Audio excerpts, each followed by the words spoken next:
देख रहे हैं the royal study YouTube channel. आज से हम शुरू करने जा रहे हैं हिस्ट्री ऑफ ज्योग्राफिकल थॉट्स, जो कि एक बहुत ही महत्वपूर्ण टॉपिक है। और यह टॉपिक केवल बीए या एमए ज्योग्राफी के छात्रों के लिए ही नहीं, बल्कि टीजीटी, पीजीटी, नेट और जेआरएफ जैसे प्रतियोगी परीक्षाओं के लिए भी बेहद महत्वपूर्ण माना जाता है, यहाँ तक कि यूपीएससी में भी। क्योंकि अगर हमें भूगोल को सही तरीके से समझना है तो हमें यह भी समझना होगा कि भूगोल का विकास कैसे हुआ, अलग अलग विद्वानों ने भूगोल को किस दृष्टिकोण से समझाया और समय के साथ भूगोल की विचारधाराएं कैसे बदलीं। हम इस पूरी सीरीज में प्राचीन काल से लेकर आधुनिक काल तक के प्रमुख भूगोलवेताओं और उनकी विचारधाराओं को बहुत ही आसान और स्पष्ट तरीके से समझेंगे। तो चलिए बिना समय गंवाए आज की क्लास शुरू करते हैं। जियोग्राफिकल थॉट यानी कि भौगोलिक चिंतन। तो सबसे पहले हम समझेंगे कि ये भौगोलिक चिंतन मतलब होता क्या है। तो भौगोलिक चिंतन में मतलब होता है विद्वानों के द्वारा दिए गए विचार, सोच और उनके सिद्धांत। तो जो अलग अलग भूगोलवेताएं हैं, समय के साथ साथ भूगोलवेताओं ने उन्होंने अपने अपने विचार दिए, उन्होंने अपने अपने सोच बताए, विचार दिए और सिद्धांत दिए। इन्हीं सोच, विचार और सिद्धांतों को क्या कहा जाता है? भौगोलिक चिंतन कहा जाता है, जो समय के अनुसार धीरे धीरे बदलता गया। तो इन्हीं विचारों के इतिहास को समझने के लिए हम भौगोलिक चिंतन का इतिहास को समझेंगे। भूगोल विषय का विकास, जो ये भूगोल विषय है, भूगोल विषय का विकास सर्वाधिक 20वीं शताब्दी में हुआ। सबसे ज़्यादा कब हुआ? 20वीं शताब्दी में हुआ। इसका विकास जो सबसे ज़्यादा हुआ वो 20वीं शताब्दी में हुआ। किसका? ज्योग्राफी सब्जेक्ट का। और 20वीं शताब्दी को क्या माना जाता है? आधुनिक काल भी कहा जाता है। प्राचीन काल से लेकर वर्तमान काल तक भौगोलिक चिंतन के विषय को ऐतिहासिक दृष्टि से 3 भागों में बांटा जा सकता है। कितने भागों में? तो 3 भागों में बांटा जा सकता है। हम 3 भागों में बांट कर पढ़ेंगे भौगोलिक चिंतन को। तो सबसे पहला जो है वो है प्राचीन काल। सबसे पहले प्राचीन काल के भौगोलिक चिंतन के बारे में समझेंगे। उसके बाद मध्यकाल में, फिर आधुनिक काल में कैसे कैसे विकास हुआ भौगोलिक चिंतन का। तो सबसे पहले प्राचीन काल, फिर मध्यकाल, फिर आधुनिक काल देखेंगे। प्राचीन काल में बहुत सारे भूगोलवेता हुए, जैसे कि यूनानी, रोमन, यूनानी को ग्रीक भी कहते हैं, ग्रीक स्कॉलर्स। तो यूनानी भूगोलवेता, रोमन भूगोलवेता और भारतीय दार्शनिक भी प्राचीन काल में, कुछ प्राचीन कालीन जो भारतीय दार्शनिक है उनके बारे में भी पढ़ेंगे। और मध्यकाल में क्या देखेंगे? तो मध्यकाल में उससे पहले आता है अंधकार युग। उसके बाद मध्यकाल में अरब भूगोलवेताओं के बारे में पढ़ेंगे। आधुनिक काल में यही जर्मन भूगोलवेता और फ्रांसीसी भूगोलवेता, अमेरिकन भूगोलवेता के बारे में पढ़ेंगे। तो इन सारे भूगोलवेताओं के भौगोलिक चिंतन को एक एक करके देखेंगे। तो प्राचीन काल में भौगोलिक चिंतन का विकास मुख्य रूप से यूनानी, जिसे ग्रीक कहते हैं, यूनानी, रोमन और भारतीय दार्शनिकों द्वारा किया गया। किनके द्वारा किया गया प्राचीन काल में भौगोलिक चिंतन का विकास? तो यूनानी, रोमन और भारतीय दार्शनिकों के द्वारा किया गया। तो इन्हीं 3 देशों के भूगोलवेताओं के बारे में पढ़ेंगे प्राचीन काल में। इसके अंतर्गत 200 एडी यानी कि 200 ईस्वी तक के भौगोलिक चिंतन के अध्ययन को शामिल करते हैं। 200 ईस्वी तक के भौगोलिक चिंतन को क्या करते हैं? प्राचीन काल में शामिल करते हैं। और कब से स्टार्ट होता है? तो 600 बीसी से 300 बीसी के समय को यूनान का शास्त्रीय काल या क्लासिकल पीरियड कहा जाता है। क्या कहा जाता है? शास्त्रीय काल कहा जाता है। कब से कब तक के समय को? तो 600 ईसा पूर्व से 300 ईसा पूर्व के समय को यूनान का शास्त्रीय काल कहा जाता है या क्लासिकल पीरियड कहा जाता है। कोई पूछेगा कि यूनान का शास्त्रीय काल कितना से कितना ईस्वी के बीच में, तो हमें बताना है 600 ईसा पूर्व से 300 ईसा पूर्व के बीच। यूनानी काल शास्त्रीय काल हो जाएगा और यूनानी प्लस रोमन काल को हम प्राचीन शास्त्रीय काल कहेंगे। तो यूनानी काल को शास्त्रीय काल और यूनानी प्लस रोमन काल को प्राचीन शास्त्रीय काल के नाम से जाना जाता है। यूनानी भूगोलवेता, अब सबसे पहले हम देखेंगे प्राचीन काल में। फर्स्ट है यूनानी भूगोलवेता, जिसे हम ग्रीक भूगोलवेता भी कह सकते हैं। यूनानी भूगोलवेताओं को ही भौगोलिक ज्ञान की आधारशिला रखने का श्रेय दिया जाता है। किसकी आधारशिला? तो भौगोलिक ज्ञान की आधारशिला। यूनानी भूगोलवेताओं को किसका श्रेय दिया जाता है? भौगोलिक ज्ञान की आधारशिला, क्योंकि यूनानी भूगोलवेताओं ने ही सबसे पहले शुरू की थी भूगोल विषय के बारे में जानने की शुरुआत जो है वो उन्होंने ही किया था। किसने? तो यूनानी भूगोलवेताओं ने ही। इसीलिए इन्हें क्या कहा जाता है? भौगोलिक ज्ञान की आधारशिला रखने का श्रेय दिया जाता है। टोजर महोदय की पुस्तक है ये हिस्ट्री ऑफ एंशिएंट ज्योग्राफी। तो इनकी जो पुस्तक है ये हिस्ट्री ऑफ एंशिएंट ज्योग्राफी, इसमें उन्होंने यूनानियों के बारे में लिखा। तो यूनानियों के बारे में टोजर महोदय ने क्या लिखा है अपने पुस्तक में? उन्होंने लिखा है कि ग्रीक लोग यानी यूनानी लोग प्राचीन समय के किसी अन्य राष्ट्र से अधिक भूगोल विषय तथा इसकी विभिन्न शाखाओं का समुचित अध्ययन करने के लिए उपयुक्त थे। उन्होंने लिखा कि प्राचीन समय में कोई अन्य राष्ट्र यानी कोई दूसरा देश जो है वो उतना ज़्यादा अध्ययन नहीं करता था जितना कि यूनानी लोग भूगोल विषय तथा इनकी शाखाओं का अध्ययन करते थे। यानी यूनानी लोग जो थे वो भूगोल का अध्ययन करने के लिए सबसे उपयुक्त थे प्राचीन समय में। यूनानी भूगोलवेताओं ने भौगोलिक ज्ञान का विकास निम्न प्रकार से किया। तो यूनानी भूगोलवेताओं ने भौगोलिक ज्ञान का विकास किस तरह से किया? उन्होंने अन्वेषण यानी कि खोज, एक्सप्लोरेशन के द्वारा, उसके बाद मानचित्रण के द्वारा, मैपिंग के द्वारा, उसके बाद परिकल्पना के द्वारा। तो उन्होंने भौगोलिक ज्ञान का विकास जो है वो निम्न प्रकार से अन्वेषण, मानचित्रण और परिकल्पना के माध्यम से किया। अन्वेषण यानी कि एक्सप्लोरेशन, मानचित्रण यानी कि मैपिंग और परिकल्पना यानी स्पेकुलेशन। तो इन 3 विधियों के द्वारा उन्होंने क्या किया? अपने भौगोलिक ज्ञान का विकास किया यूनानियों ने। 600 BC से 300 BC के काल को भूगोल में स्वर्ण युग का काल कहा जाता है। यानी यूनानियों के काल को क्या कहा जाता है? भूगोल में स्वर्ण युग, क्योंकि सबसे ज़्यादा भूगोल का विकास जो है वो इसी काल में माना जाता है। इसीलिए भूगोल में स्वर्ण युग यानी सबसे ज़्यादा काम जो है वो भूगोल के क्षेत्र में, इसी क्षेत्र में, मतलब इसी युग में किया गया था, इसलिए इसे स्वर्ण युग के नाम से जाना जाता है। भूगोल का नामकरण एवं उसको प्राथमिक स्तर पर लाने का श्रेय यूनानियों को जाता है। भूगोल का नामकरण करने का श्रेय, उसको प्राथमिक स्तर पर लाने का श्रेय ये किनको जाता है? तो यूनानियों को जाता है, जिन्होंने भू आकृति विज्ञान यानी जियोमॉर्फोलॉजी, जलवायु विज्ञान, भू आकृति विज्ञान, जलवायु विज्ञान, क्लाइमेटोलॉजी एवं समुद्र विज्ञान, ओशिनोलॉजी के विकास को महत्वपूर्ण स्थान दिया। इसके अलावे खगोल विद्या, गणितीय भूगोल में विशेष योगदान दिए। तो यूनानियों ने किन किन भूगोल में योगदान दिया? उन्होंने तो भू आकृति विज्ञान, जलवायु विज्ञान, समुद्र विज्ञान और उसके अलावा खगोल विद्या, गणितीय भूगोल, इन सब में उन्होंने विशेष योगदान दिया। यूनानियों ने 500 BC में अपनी अनुकूल भौगोलिक स्थिति के कारण, और इन्होंने भूगोल में जो विकास किया उसका सबसे बड़ा कारण है उनकी अनुकूल भौगोलिक स्थिति। तो 500 ईसा पूर्व में अपनी अनुकूल भौगोलिक स्थिति के कारण मिलेट्स या मिलेटस तथा यूग्जियन सागर यानी ब्लैक सी को क्या कहा जाता था? उस समय यूग्जियन सागर के नाम से जाना जाता था। काला सागर को किस सागर के नाम से जाना जाता था? यूग्जियन सागर के नाम से। प्राचीन काल में काला सागर को यूग्जियन सागर के नाम से जाना जाता था। तो मिलेट्स तथा यूग्जियन सागर पर स्थित बस्तियां भौगोलिक अनुसंधान एवं अन्वेषण का मुख्य केंद्र बिंदु था। प्राचीन काल में क्या था? जब 500 ईसा पूर्व में ये जो यूनानी लोग थे उनकी भौगोलिक स्थिति जो थी वो कैसी थी? अनुकूल थी। किस लिए? तो भौगोलिक अनुसंधान एवं अन्वेषण करने के लिए। वे मिलेटस और यूग्जियन सागर पर स्थित जो बस्तियां थी वो भौगोलिक अनुसंधान एवं अन्वेषण का एक मुख्य केंद्र बिंदु था। यूनानियों ने भूगोल को एक स्वतंत्र विषय के रूप में मान्यता दिलाई। यूनानियों ने क्या किया? तो यूनानियों ने भूगोल विषय को एक स्वतंत्र विषय के रूप में मान्यता दिलाई। पहले भूगोल को किस रूप में जाना जाता था? उसे सामाजिक विज्ञान में जोड़कर पढ़ा जाता था, सोशल साइंस के रूप में। लेकिन भूगोल को एक स्वतंत्र विषय के रूप में जो मान्यता दिलाई वो किसने दिलाई? यूनानियों ने दिलाई। भौगोलिक ज्ञान के विकास में महत्वपूर्ण योगदान देने वाले यूनानी भूगोलवेता कौन कौन से हैं जिन्होंने भौगोलिक ज्ञान के विकास में योगदान दिया? तो उसमें जो आता है सबसे पुराना, मतलब सबसे पहले होमर कब के हैं? तो 900 ईसा पूर्व के, लगभग 900 ईसा पूर्व के समय में होमर थे।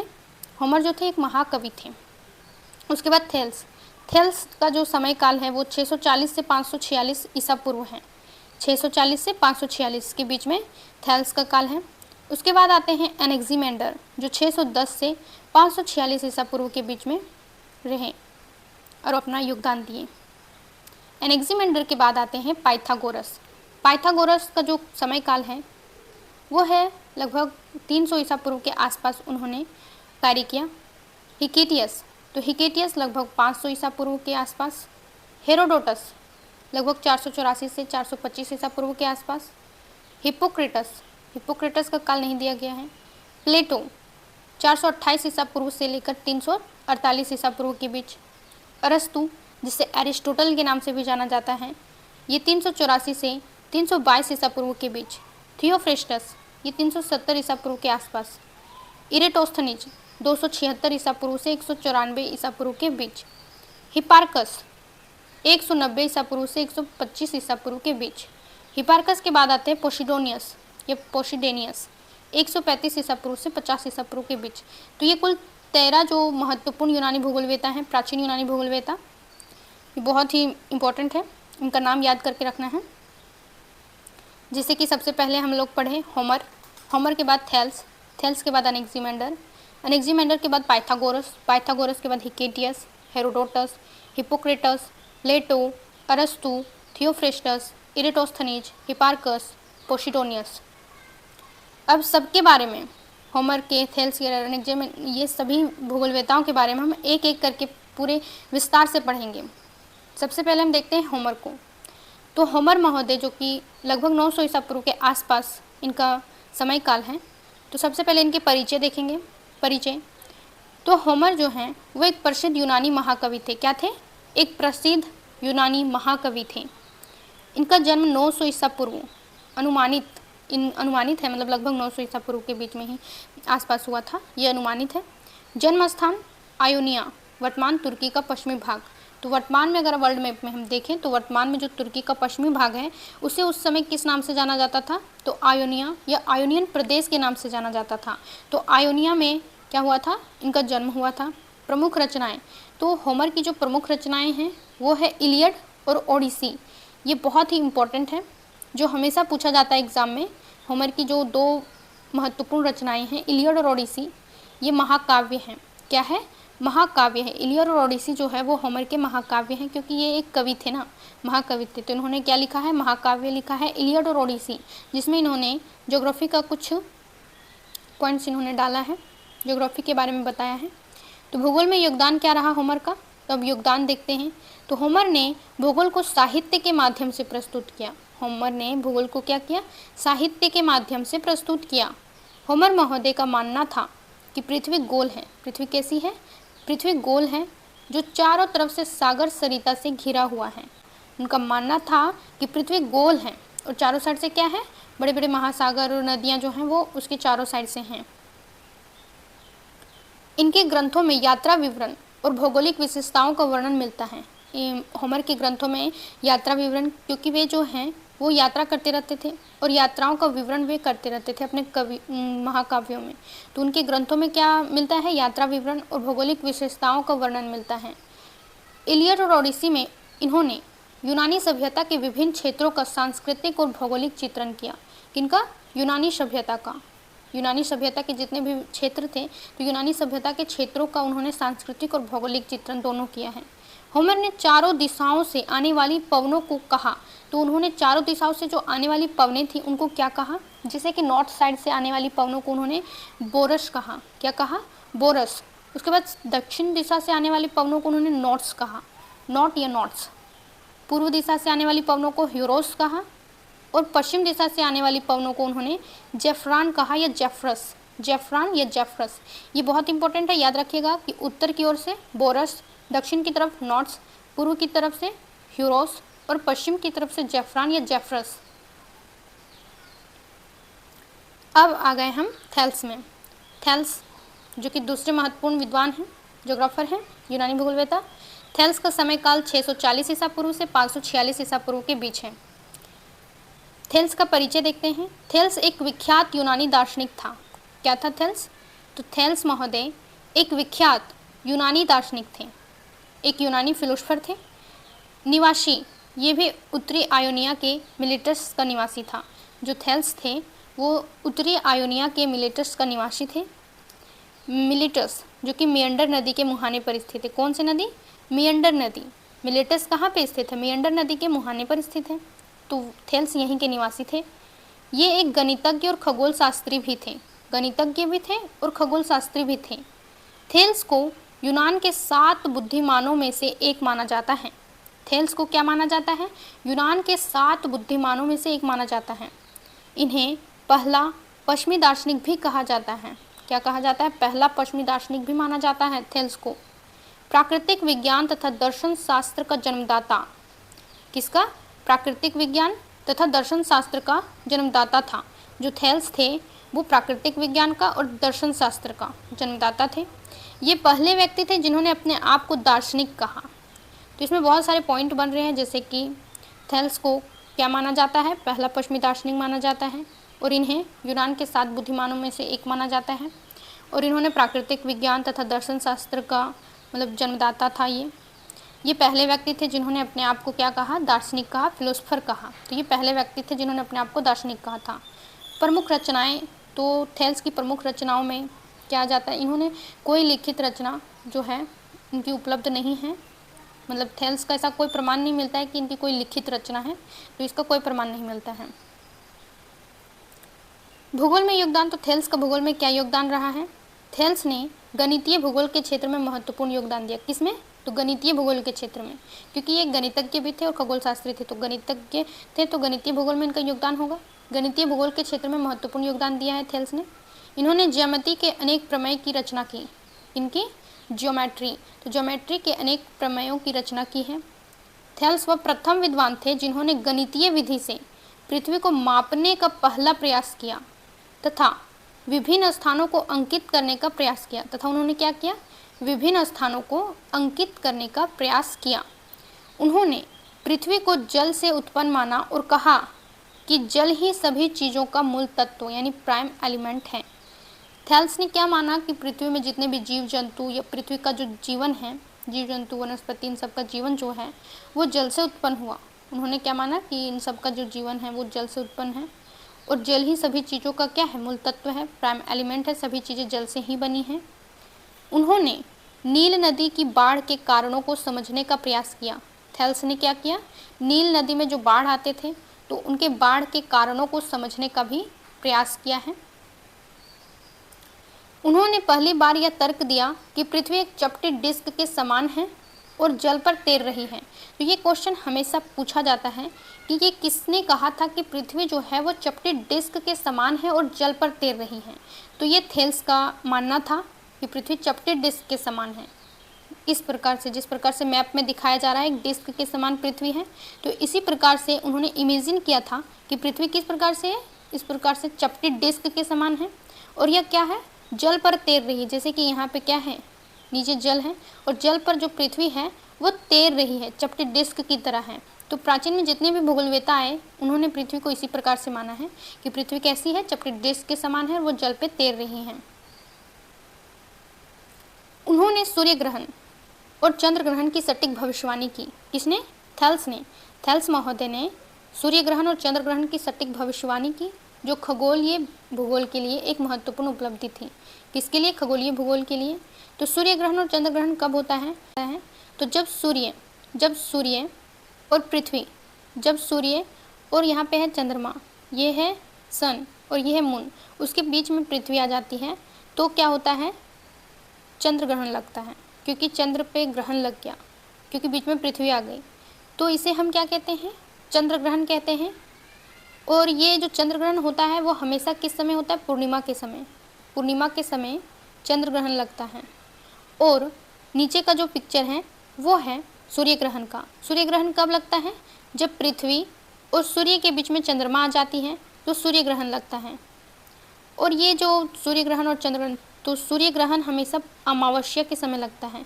किस समय लगता है? तो ये अमावस्या के समय होता है और चंद्र ग्रहण हमेशा पूर्णिमा के समय होता है और ये पृथ्वी के घूर्णन के कारण होती हैं। उन्होंने यानी थेल्स ने समुद्री यात्रा के लिए तारों का उपयोग करने की सलाह दी। तो थेल्स ने क्या किया कि समुद्री यात्रा के लिए उन्होंने तारों का उपयोग करने की सलाह दी, जिससे नेविगेशन में सुधार हुआ। जिससे क्या हुआ, यात्रा करने में जो नाविक लोग थे उनको थोड़ा आसानी हुई, नेविगेशन में सुधार हुआ। एनेक्सिमेंडर 610 से 546 ईसा पूर्व के बीच में, इनका जो कार्यकाल या समय जो इनका पीरियड है वो 610 से 546 ईसा पूर्व के बीच में है। किसका? एनेक्सिमेंडर का। इनका परिचय क्या है? तो एनेक्सिमेंडर एक महान दार्शनिक थे और थेल्स का शिष्य भी। तो एनेक्सिमेंडर कौन थे? थेल्स के शिष्य थे और एक दार्शनिक भी थे। इनका जन्म 610 ईसा पूर्व में आयोनिया में हुआ। इनका जन्म भी आयोनिया में ही हुआ है। आयोनिया के मिलेटस का निवासी था। जिस प्रकार थेल्स भी आयोनिया के मिलेटस का निवासी थे, मेंडर नदी के मुहाने पर उनका जो मिलेटस स्थित है वहीं पे उनका जन्म हुआ था, उसी प्रकार उनके शिष्य थेल्स के जो शिष्य हैं एनेक्सिमेंडर, वो भी कहाँ के निवासी थे? आयोनिया के मिलेटस के निवासी थे और इनका जन्म 610 ईसा पूर्व में हुआ। एनेक्सिमेंडर का भूगोल में योगदान। तो एनेक्सीमेंडर ने विश्व का पहला ज्ञात मानचित्र बनाया था। कोई पूछे कि विश्व का पहला ज्ञात मानचित्र किसने बनाया, तो इसका सही आंसर होगा एनेक्सीमेंडर, क्योंकि एनेक्सीमेंडर ने ही विश्व का पहला ज्ञात मानचित्र बनाया था। और उन्होंने किस पे बनाया था, तो कांसा के प्लेट पर। किस पर बनाया था, तो कांसा के प्लेट पर उन्होंने विश्व मानचित्र को बनाया था, जिसे विश्व का पहला ज्ञात मानचित्र के नाम से जाना जाता है। उन्होंने अपने समय के ज्ञात विश्व को एक गोलाकार पट्टिका पर चित्रित किया, जिसमें एजियन सागर केंद्र में था और भूभाग महासागर से घिरे हुए थे, और जो स्थल भाग था वो महासागर से घिरा हुआ था, और जो एजियन सागर है, एजियन सागर केंद्र में था। एजियन सागर जो है वो मेडिटेरियन सी यानी भूमध्य सागर का ही एक हिस्सा है। यह भूमध्य सागर जो इटली है वहीं पे स्थित है, ये एजियन सागर। तो एजियन सागर को केंद्र में माना था, किसने, एनेक्सीमेंडर ने। और भूभाग को महासागर से घिरा हुआ माना। इन्होंने पृथ्वी को बेलनाकार यानी कि सिलेंड्रिकल आकार का माना, जो अंतरिक्ष में स्वतंत्र रूप से स्थित है। जो क्या है, अंतरिक्ष में स्वतंत्र रूप से स्थित है। एनेक्सीमेंडर का मानना था कि जीवों की उत्पत्ति पहले सागरों एवं झीलों में हुई थी। तो एनेक्सीमेंडर का क्या मानना था, उन्होंने माना कि जो जीव हैं, जीव जंतुओं की जो उत्पत्ति हुई वो सबसे पहले कहाँ पे, सागरों में हुई, झीलों में हुई। ये है पहला ज्ञात विश्व मानचित्र, किसके द्वारा बनाया गया है, एनेक्सीमेंडर के द्वारा बनाया गया है। 6वीं सदी ईसा पूर्व में बना था यह मानचित्र। इन्होंने क्या बताया है कि जो भूभाग है, जो लैंड एरिया है वो क्या है, महासागरों से घिरा हुआ है।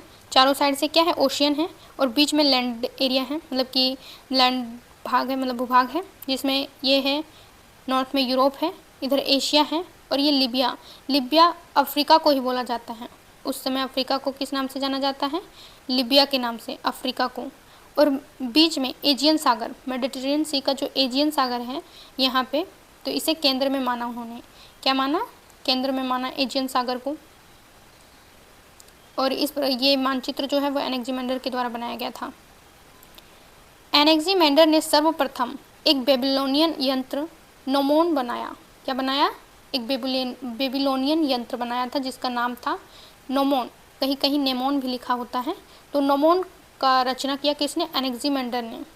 सर्वप्रथम बेबीलोनियन यंत्र नेमोन बनाया, जो सूर्य घड़ी का कार्य करता था। और यह नेमोन किसका कार्य करता था, सूर्य घड़ी का कार्य करता था, तथा जिसकी सहायता से देशांतर निश्चित किया जा सकता है। तो नेमोन किस प्रकार से दिखता है, यहाँ पे जो मैप में दिखाई दे रहा है ये नेमोन है। और जब सूर्य, देखिए यहाँ पे सूर्य उधर है, तभी इसका जो छाव है, छाया जो है वो इधर की ओर है। तो इसी प्रकार से इस यंत्र के माध्यम से क्या किया जाता था, समय का पता लगाया जाता था उस समय, और इसे देशांतर भी निश्चित किए जाते थे। किसके द्वारा, इस बेबीलोनियन यंत्र नेमोन की सहायता से। ये नेमोन है, इस प्रकार से दिखाया जाता है नेमोन को। इन्होंने तर्क दिया, किसने, एनेक्सीमेंडर ने तर्क दिया कि सूर्य और चंद्रमा पृथ्वी के चारों ओर अलग अलग पथों पर घूमते हैं। किस पर घूमते हैं, अलग अलग पथों यानी अलग अलग वेज में घूमते हैं। कौन, सूर्य और चंद्रमा पृथ्वी के चारों ओर।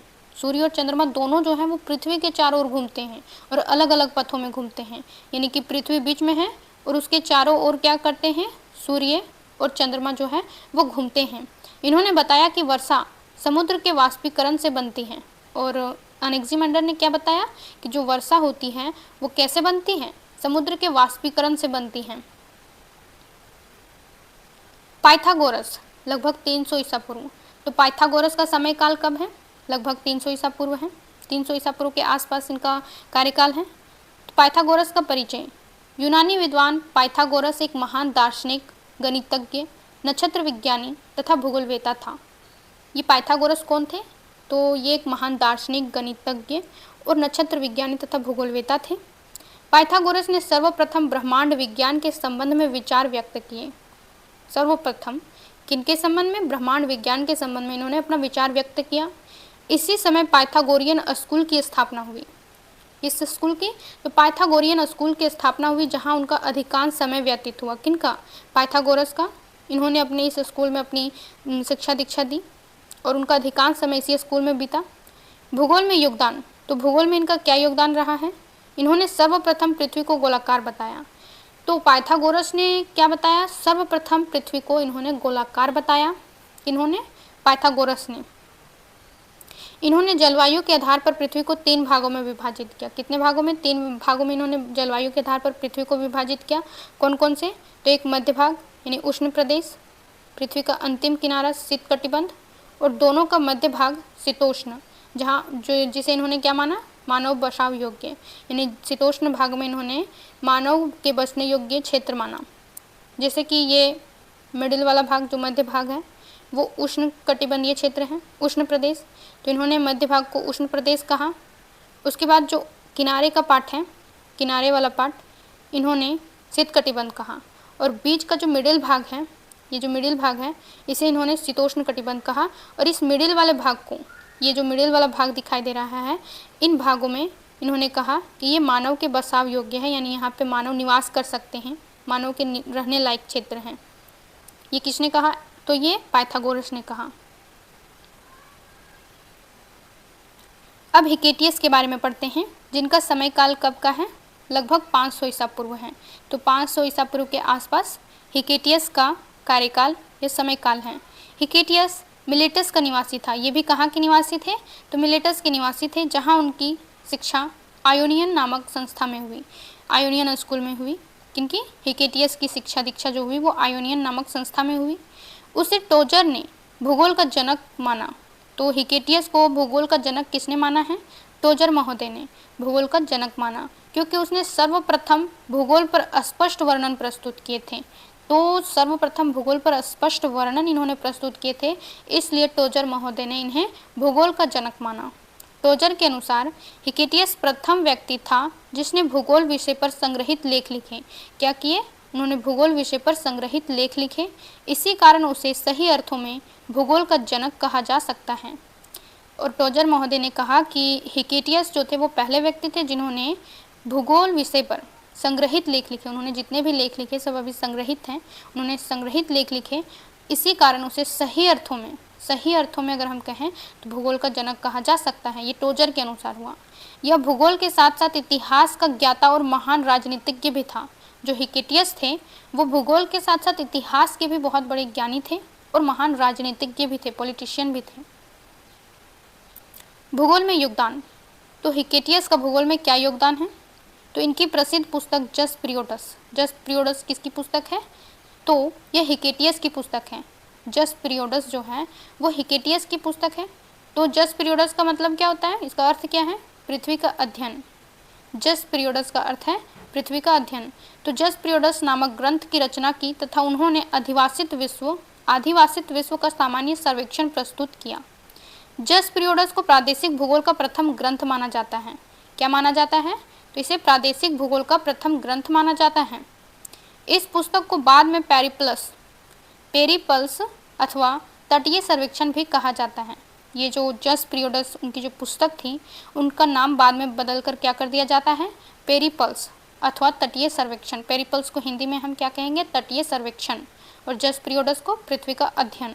तो बाद में जस पीरियोडस का नाम चेंज करके पेरिपल्स कर दिया जाता है। तो पेरिपल्स को हिंदी में तटीय सर्वेक्षण कहते हैं। इन्होंने विश्व का दूसरा ज्ञात विश्व मानचित्र का निर्माण किया। तो इन्होंने यानी कि किसने? हिकेटियस ने विश्व का दूसरा ज्ञात विश्व मानचित्र बनाया। हिकेटियस ने कैस्पियन सागर को हेरकिनियंस के नाम से पुकारा। किसके नाम से? तो हेरकिनियंस के नाम से, हेरकिनियंस सागर के नाम से इन्होंने किसको पुकारा? कैस्पियन सागर को हेरकिनियंस के नाम से। हिकेटियस को यूरोप की अपेक्षा एशिया महाद्वीप का ज्ञान कम था। वे यूरोप के बारे में ज़्यादा जानते थे और यूरोप की अपेक्षा एशिया महाद्वीप के बारे में उन्हें कम ज्ञान था। उनको एशिया के बारे में उतना नॉलेज नहीं था जितना कि वे यूरोप के बारे में जानते थे। तो जस पीरियोडस जो है वो 2 भागों में है। कितने भागों में है? ये जस पीरियोडस उन्होंने 2 भागों में लिखा है।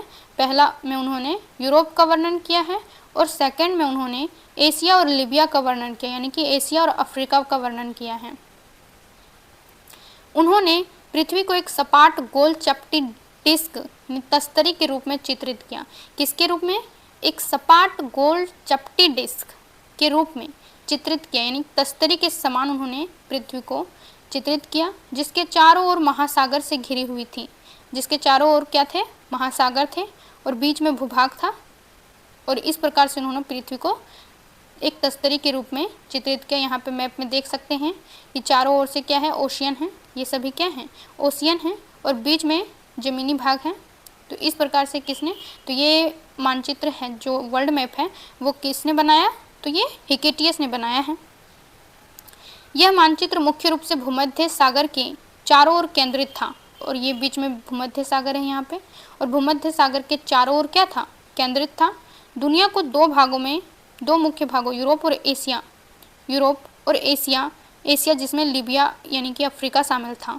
तो इन्होंने दुनिया को दो भागों में, ये जो उत्तर का भाग है वो यूरोप है, और नीचे जो दक्षिण का भाग है लीबिया और एशिया, एशिया है, ऊपर में यूरोप। तो दुनिया को इन्होंने दो भागों में दर्शाया है, ऊपर में यूरोप है और नीचे जो है वो एशिया है, और एशिया में ही लीबिया शामिल है। यह मानचित्र मुख्य रूप से भूमध्य सागर के चारों ओर केंद्रित था और दुनिया को दो मुख्य भागों यूरोप और एशिया में विभाजित करता था, जो काला सागर और नील नदी द्वारा अलग किए गए थे। और ये जो दो भागों में विभाजित किया गया है, यहाँ पे यूग्जियन सागर जो है इसे काला सागर के नाम से जाना जाता है, और काला सागर तथा नील नदी, यहाँ पे नील नदी है, ये है काला सागर, ये काला सागर है, और ये है नील नदी। तो इन दोनों के द्वारा क्या किया गया है, अलग किया हुआ है, दो भाग हैं, दोनों को यूग्जियन और काला सागर यानी काला सागर और नील नदी के द्वारा अलग किया गया है। यह नक्शा हिकेटियस की अपनी यात्राओं, विशेषकर मिस्र और यूनानी नाविकों से प्राप्त जानकारी पर आधारित थी। यानी कि ये जो मानचित्र उन्होंने बनाया है वो अपनी यात्राओं के आधार पर, और उन्होंने यूनानी नाविकों से जो भी जानकारी प्राप्त की थी उनके आधार पर ये मानचित्र उन्होंने बनाया है। अब क्लास हम यहीं समाप्त करते हैं। आगे के भूगोलवेताओं के बारे में हम अगले क्लास में देखेंगे। आज बस ही ये 5 यूनानी भूगोलवेताओं के बारे में इस क्लास में पढ़े, और बाकी जो बचे हुए हैं भूगोलवेता उन्हें हम अगले क्लास में करेंगे।